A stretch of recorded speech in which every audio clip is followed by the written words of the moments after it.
Good morning, students. I am your teacher from Guru Ramdas College of Pharmacy, Malot. हमारा जो subject है वो है हॉस्पिटल एंड क्लिनिकल फार्मेसी की pharmacy second year students के लिए। And new topic is application of computers in pharmacy, ये उसका पहला पार्ट है। तो टॉपिक के नाम से इंडिकेट है कि कंप्यूटर तो हमारे घर में सभी के पास होएगा, दुकान में भी देखा होएगा आपने। तो फार्मेसी में उसका क्या यूज़ है, ये टॉपिक उसके बारे में चलिए शुरू करते हैं। Application of computers in pharmacy. Introduction की बात करें तो कंप्यूटर्स है play an important role in development of clinical and hospital pharmacy and basic pharmacy research. Utilization of computers in hospital and clinical pharmacy started in US in 1960 and has shown fast growth in 1980। तो किसी भी research product काम के लिए hospital के अंदर computers की बहुत आवश्यकता रहती है। सबसे पहले ये उसका जो ज़्यादा यूज़ अमेरिका के द्वारा 1960 में किया था, जो उसके बाद बढ़ गया, जिसका सबसे ज़्यादा असर 1980 में हमको देखने को मिला। The decrease in cost of computer in recent time will allow pharmacists to increase the utilization of computers in clinical practice। तो उसके बाद ये इसका जो उपयोग है वो क्लिनिकल प्रैक्टिस के अंदर बढ़ना शुरू हो गया। In any type of setting the job of pharmacist involve maintaining A current medication record.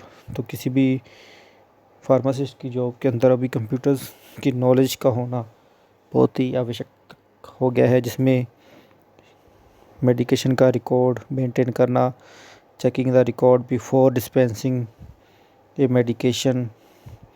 तो कोई भी मेडिसिन को देने से पहले उसका रिकॉर्ड चेक करना। थर्ड, एडवाइजिंग द पेशेंट और prescribe on any significant problem और डायरेक्शन ऑफ ओवर यूज़। तो पेशेंट को भी एडवाइस करना मेडिसिन के बारे में, उसकी प्रॉब्लम्स, उसकी डायरेक्शंस बताना। This require accurate, complete and accessible data। Thus all health professionals must advance to offer vital service to the patient by further developing innovative and valuable application of computer। सबसे पहले है maintenance of records.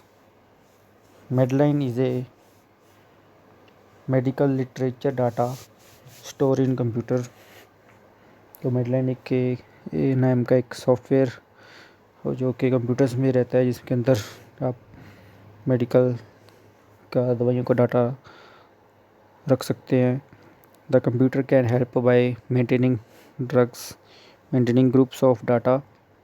Thus a computer work as database manager। The pharmacy computer system must assure that the pharmacist patient record database is continuously updated to reflect a current status of all patients. The computer will produce the current information of patient, including patient name, age, sex, room number, weight, height, allergies, patient diagnosis, other disease of special note about the patient।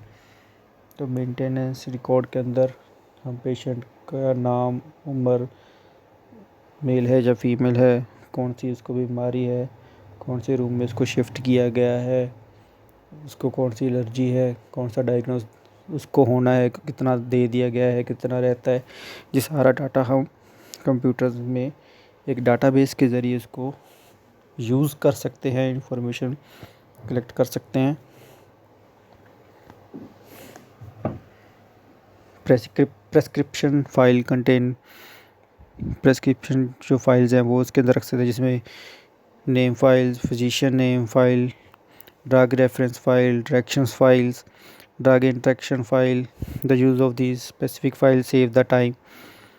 This allow the ensure the information in abbreviated or coded form, such as physician code, direction code. Patient name file contain patient name, phone number, address, अलग specific special information. तो अलग अलग files बना करके हम अलग अलग data save को अलग अलग कैटेगरीज में सेव कर सकते हैं, ताकि उसको ढूंढने में, उसको मेंटेनेंस करने में हमको आसानी रहे।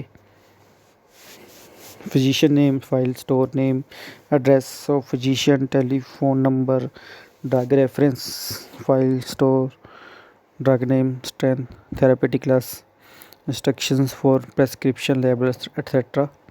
Direction file containing the codes of direction and their English translation. For example, TOD, take one table daily. Direction interaction file store code for interacting drug pairs, type of drug interactions, reference regarding the interaction etc. Next है आ जाते हैं इसकी applications of computer in purchasing and inventory. तो पहले तो हमने देख लिया कि मेंटेनेंस रिकॉर्ड के अंदर इसकी क्या ज़रूरत है। अब है इसकी एप्लीकेशन है किसी भी चीज़ को परचेज़ करने में। The drug inventory control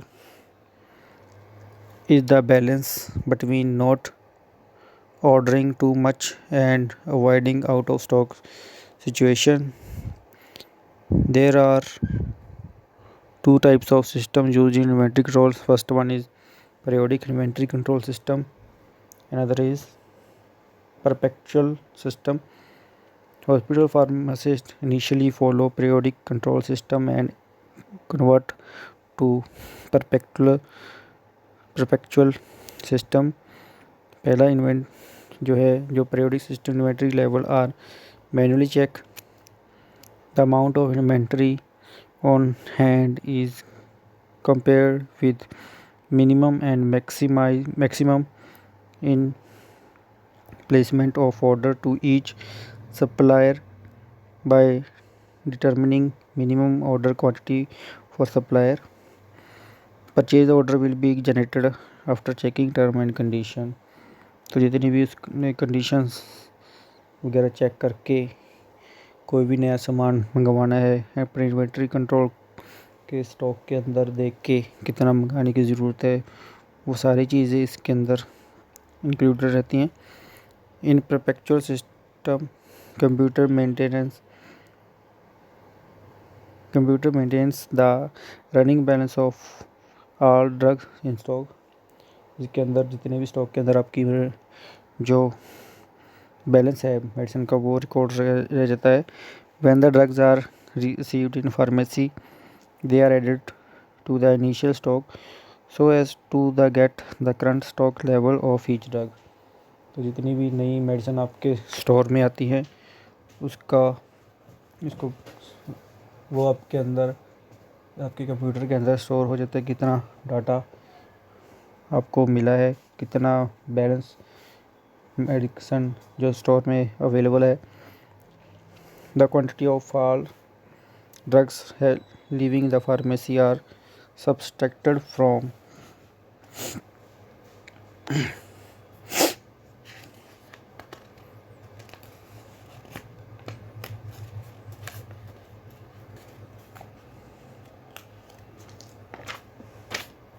inventory balance. Thank you.